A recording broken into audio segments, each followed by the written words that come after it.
I'll just use the introduction too. That's funny, I'm the only one like that. Bismillahirrahmanirrahim. I will welcome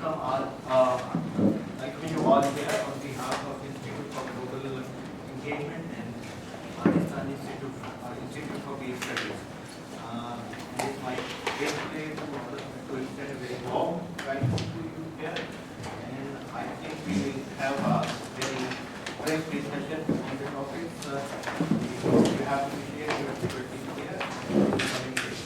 I have to make a few announcements here, and I will share with you the theme of the conference. So this is divided, the conference is divided into two major themes. The first theme is the hindering, impact and implication, and the second theme is the religion and security. So the first 1.5 days, we will, this is the first topic, and the second 1.5 days is reserved for religion and security.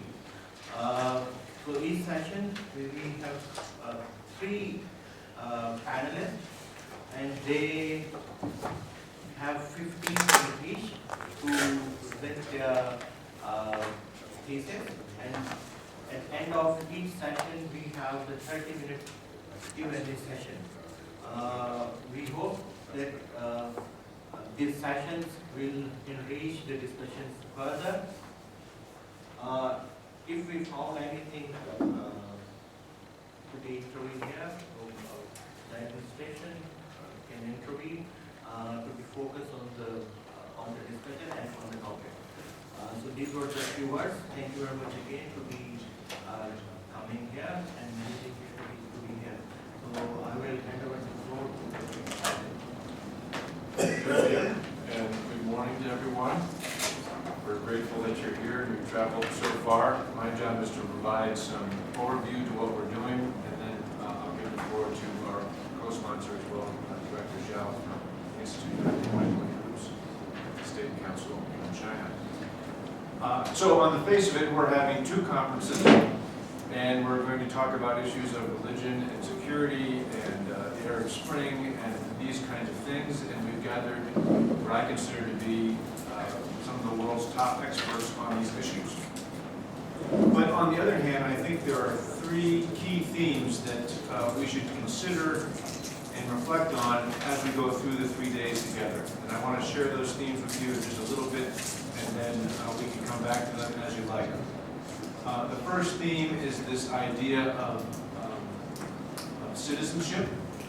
The second theme is the idea of the role of faith. And the third idea is, the third theme is the role of this group, and what role will this group play in the future.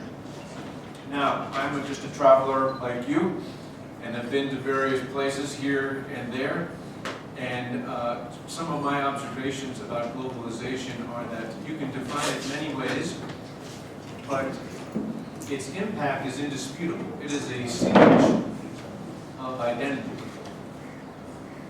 We are bombarded by ideas through trade and technology and talks and travel, and we have a choice about how we respond to these things. In fact, I would also go so far as to say, as some of you have heard me say before, that globalization is proselytization.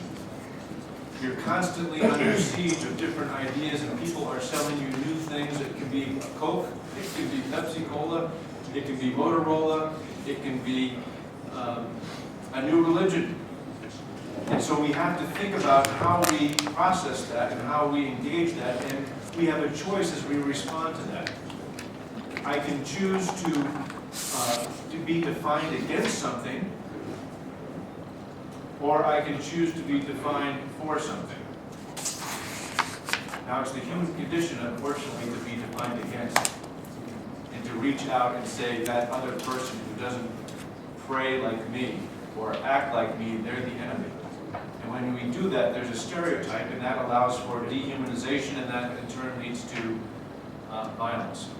But on the other hand, if we can be defined by what we're for, that's a different conversation, and that's the conversation that we're having over the next 3 days. Now, Another observation is this, is that particularly among young people, as they experience this siege of identity, there is people call it different things, but there is an awakening, there is a yearning for some kind of authentic identity. And they want to be defined by what they're for, but they're not quite sure because they're being told who to be against. And at some point, that conversation of identity is a conversation about citizenship. Because people have to think about citizenship, in my experience, at three levels. One is your global citizenship that you experience through the things we see on TV and these interactions. The second form of citizenship is a spiritual citizenship. And that takes, we'll come back to that in a second, but the spiritual citizenship is, do you exercise the golden rule? The ethic of reciprocity. Do you treat others as you wish to be treated? And then the third is the national citizenship, or the statehood, where you live. And as you think about, and as we think about, and as I observe people, that is what's going on. That is the wrestling that's taking place. And at some point, the state has to provide good governance and good policies for people to wrestle legitimately and authentically with these types of citizenships in their own context, culturally and spiritually. And that's a very hard thing to do when it's easy to define against, and when majority faiths and majority ethnic groups define against minority faith and minority other. So, to finish out this point, I would say this. There are three big things that face the world: economy, environment, and education. All three of these things in the development of policies have to account for these citizenships. Otherwise, you will get what we have experienced for so long, is policies, decisions about economy and environment and education made in the context of the majority against the minority, explicitly or implicitly. So all policy discussions, to my mind, are a place where we think about how do we let from the top down, how do governments create the space and the protections for people from the bottom up to decide what their identity will be. And I don't care whether it's the Ukraine or Syria or Venezuela.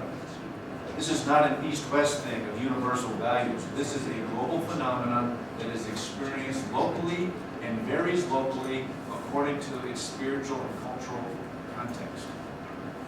And so that is the biggest thing that I think that we're wrestling with, is the idea of citizenship and a narrative, creating a local narrative where all parties can participate and feel respected as equals. So that's point number one. The second point is this: what is the role of faith? We all know that religion has been a part of the problem, clearly. And it's not just one religion, it's all religions. And so, as some of you have heard me say before, how does the best of faith defeat the worst of religion? How can we go back to the Holy Scriptures of various faiths and discover, at the very least, the golden rule in terms of living out those Holy Scriptures and commands toward the other? This is what people are wrestling with. If you accept the global data from Pew Forum, which is a nonpartisan group, 84% of the world believes in something greater than themselves. So for the realist and the realpolitik people, I used to be one, I was in the military for 9 years, it's a big deal to add religion as one more box, one more analytic factor in the understanding of realpolitik. But on the other hand, if you really believe that 84% of the world believes in something greater than themselves, then you also logically have to agree with the idea that faith is in all the boxes. Faith is in all the sectors, because there are people of faith in all sectors of society, in all forms of analysis. I'm not saying that faith is a panacea, an answer to all things. I am saying that it is a long ignored factor in geopolitics and in how we understand globalization. And it could also be that faith could be a positive force because every faith has the golden rule. A positive force of understanding the golden rule applied locally so that we are building up cultures of global resiliency based on mutual respect and mutual reliance. Resiliency against the stresses and shocks that come from natural disasters and the stresses and shocks that come from man-made disasters, as we're seeing in Syria.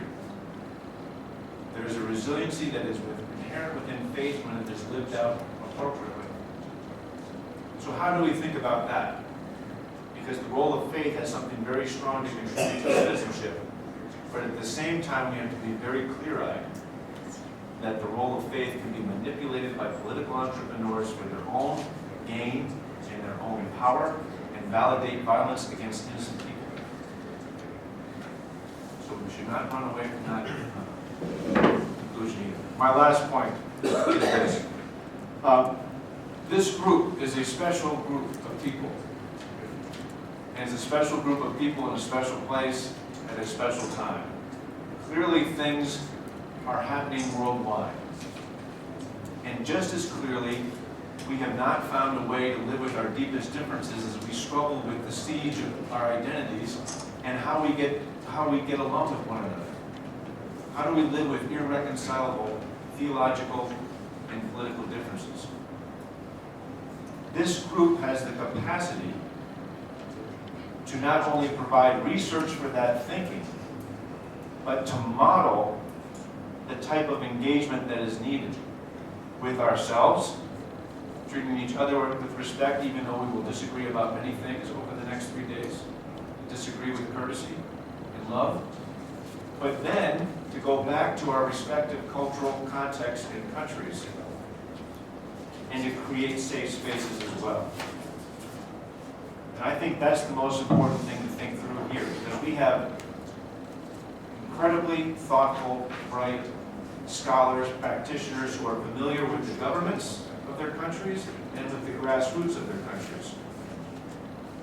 And in many ways, what this is an alumni network of people who can be at the intersection of government from the top down and grassroots from the bottom up.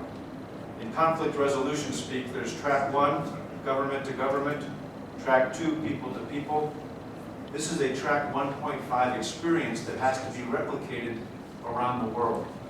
We need safe spaces where 1.5 government and grassroots can come together on a regular basis to build relationships, to build trust, yield scholarship, and then move into a new kind of training that allows for the identity of the other as people in their own context decide what citizenship is like in their country and in their culture.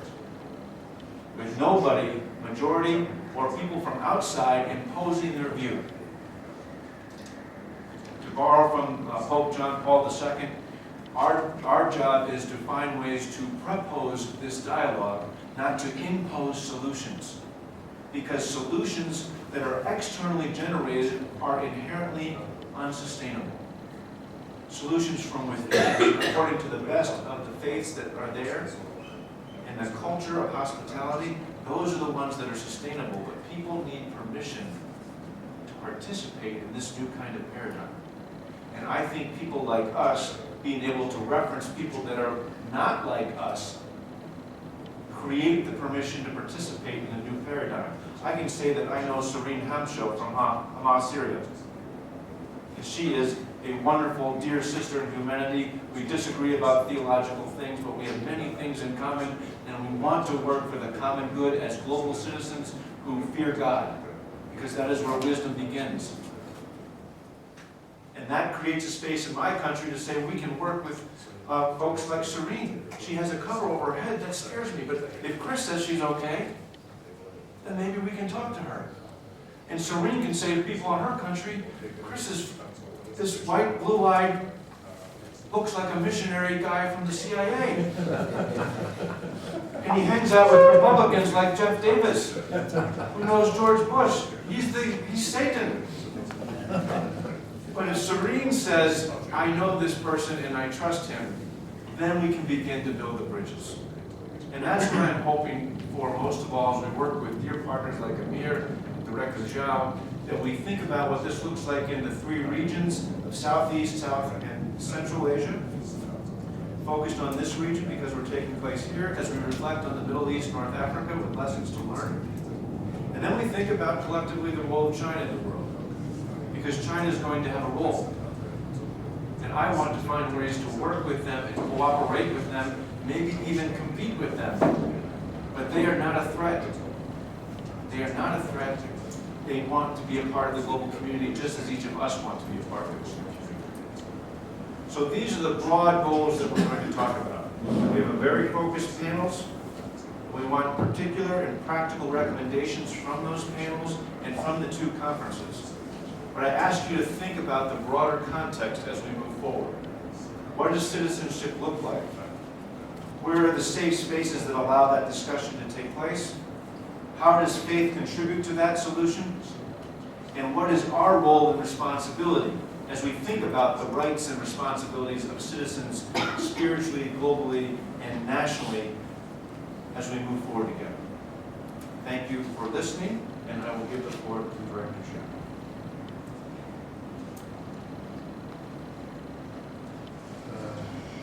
大家早上好，因为我负责英语，我有个英文词找我。Good morning, everyone, and that changed to help translate because my English is not good. 刚才那个 Grace 先生讲到全球化问题，我想前一些日子有一篇《纽约时报》有篇报道啊，说中国的雾霾都刮到美国去了。看这个是全球越来越联系在一起了。Chris mentioned globalization before, and that led me to think about this article in the New York Times about the air pollution from China was now influencing the United States, so it's become a global problem. 今天我算了一下，咱们今天来参加会议的将近有15个国家的人来参加。And I did a little count, and it seems like we have people from 15 different countries here. 我想呢，那么多参加会议人不多，但那么多国家人来，我想是什么风啊把大家吹到一起了？ We actually don't have that many people here, so it really led me to wonder what is it that brought all of us together. 这可能跟咱们研讨这个2个问题有关，就是阿拉伯之春的风吧，把我们聚到一起。And it's probably because of the topics that we're discussing in the conference today, the Arab Spring. 因为这个风刮得太猛太大，搅动了世界格局的演变。Because the forces unleashed by the Arab Spring have been very significant and have influenced the whole world. 而且还会继续发酵，继续演变，所以受到咱们许多国家的关注和许多专家学者的关注。 And its influence will continue to be felt even deeper and along more parts of the world. And so it has led many scholars and experts to focus their attention on it. 我想这个对世界和平抱着美好的愿望，对世界格局、对各个国家的影响，对人民生活水平的影响，对人民美好生活的愿望的影响，我想这阿拉伯之春这影响是非常大的。 And whether it's cause of world peace or if it's raising the living standards of people around the world, the Arab Spring has had a huge impact on all these things. 所以我想也是大家来到这里开会的第一个原因。 So I think this is one of the reasons why everyone is gathered here today. 我想这个第2个原因呢，因为我们这个研究所和那个美国的瑞士这个世界和平研究所在安维尔巴基斯坦的和平研究所，我算了也将近近10年的我们的合作关系，而且我们一直在共同的研究宗教与安全、宗教极端主义这些问题有共同的研究方向和研究兴趣。 And the other reason why we're gathered here is because through my institute and along with the cooperation of IGE and Practice for Peace Studies, we've been partnering for 10 years already, and we've been commonly looking at the issues of religion and security and religious extremism. 甚至我们还研究了中国的有关西藏问题和中国的新疆问题，因为大家也都知道，我们新疆问题的进行报复活动是越来越多。 And we've also even looked at issues related to Tibet and to Xinjiang, and especially in Xinjiang where many more terrorist incidents are occurring. 这个刚才跟克瑞斯讲，就是说，这个世界是越来越不安宁，对各个国家都会产生深刻的影响，因为全球化是全方位的。 And it's just like what Chris was saying, how globalization has just caused countries around the world to become less secure, and there's just been more conflict. 因为宗教按道理应该在促进社会的和谐、国家的和谐、世界的和谐，应该起到很重要的作用。我们所呢也和那个克里斯他们这个所呢，在中国的西部地区连续搞了几个省吧，几个西北，一个我们叫伊斯兰的走廊、联姻的走廊，宗教和接受，以及穆斯林和接受的一系列研讨会。 And religion should be playing a role in bringing about harmony in the world. And so with IG, we've also in the past held a conference focused on Western Muslims in Western China and what we call the Islamic corridor of China. 我们还就是这类研究机构呢，对中国的西藏问题进行了深入的研究。 And with Chris's organization, we've also done much deep research into the Tibet issue. 我们和那个阿米尔的巴基斯坦和平研究所对宗教极端主义、恐怖主义进行了深入的合作研究。 And with Amir's Institute, we've also done much research into religious extremism and terrorism. 所以我们这些研究呢，我想呢，都是为了更好的促进世界的和平。因为像作为我们中国这个研究所，我们也是为了更好的研究世界的宗教问题，更好的研究中国的宗教问题，也是为完成了我们新一代的领导人提出中国梦的这个理想。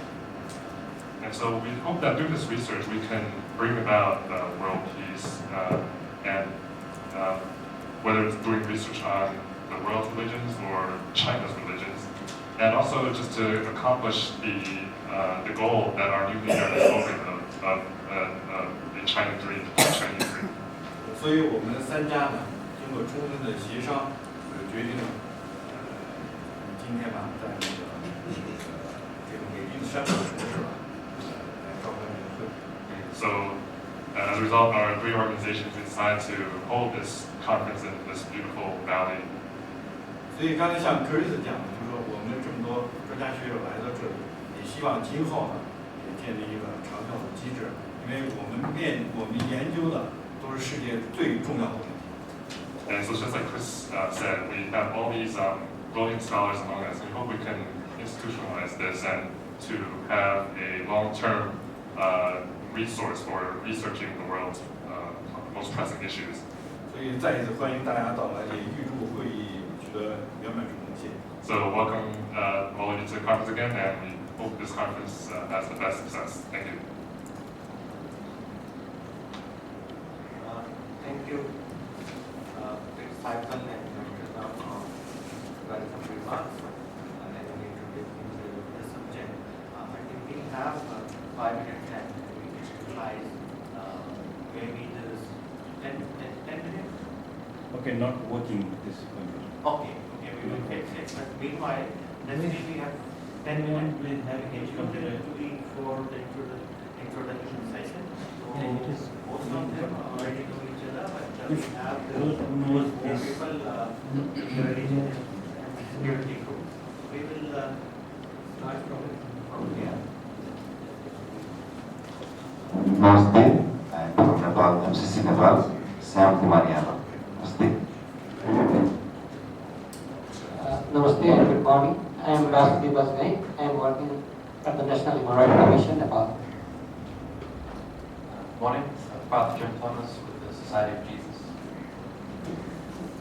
Vinod Sagar from New Delhi.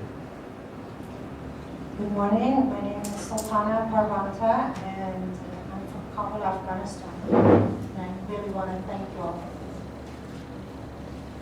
Good morning, Assalamu alaikum, peace be upon you all. My name is Sirin Hamshal and I'm from Syria. Morning, everyone. I'm Jin Han from the Singapore Management University in Singapore. Morning, I'm Greg Mitchell. I'm from Washington, D.C. in the U.S. I'm a former Chief of Staff to a U.S. Congressman, and now I'm a co-chair with Chris Seipel of an International Religious Freedom Roundtable in Washington, D.C. Good morning to everybody. I am Alma Sultan Galieva from Kazakhstan, Almaty. I'm the researcher, and this is my first conference with IGE. I'm very thankful. Namaste, salam alaikum, maybe mistake. Good morning. I'm Narendra Pore. I'm working in the university as a lecturer. And beside this, I used to work as a coordinator of MPhil Masters in Philosophy of Sciences as a coordinator. And beside this, I used to do as a researcher in the public administration area. Thank you. Good morning. I'm Safdar Hussain from Pak Institute for Peace Studies, Islamabad. Good morning, I'm Asel Murzapulova from Kyrgyzstan, Bishkek. I'm an associate professor at Bishkek Humanities University. Good morning, my name is Wang Hong from the Institute for Ethnic Minority Studies in China. Good morning, assalamu alaikum, Jamal Muhammad, Cairo University. Bismillahirrahmanirrahim. Rashid Ahmed from Sheikh Islamic Center, University of Bishkek. Qibla Ayaz from University of Peshawar, Pakistan. I'm Abu Muhammad. I'm from the Bangladesh Institute of Peace and Security Studies. Thank you. Good morning, I'm Benhasmati from Shazin. Good morning, Jean-Nicolas Bitter from Switzerland. I'm working for the Swiss Ministry of Foreign Affairs in a special division working for peace promotion and looking at religion, politics, and conflict. Jeff Davis from the United States, former member of the U.S. House of Representatives, and care very much about these issues and a friend of Chris. Good morning, my name is James Chang from the Institute for Global Engagement in the United States. Very nice to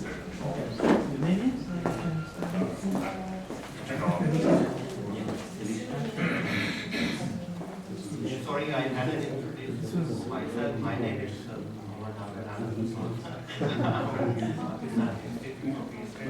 one of the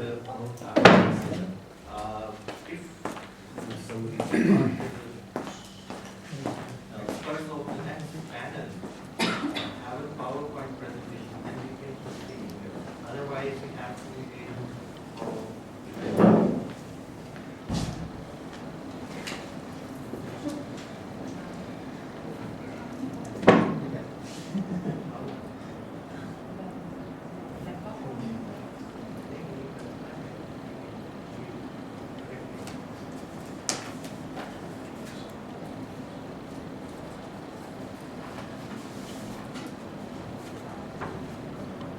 Why don't we have the first panel come up, please? I happen to be the first panel chair, so I'm just going to stay here. Real simple like that. And the way that we're going to do this is these seats will constantly shift according to who is the session chair and the people who are presenting. Also, if you don't know, there are some restrooms, toilets, water closets, whatever your culture calls them, just outside the door to the right. We will have a coffee break up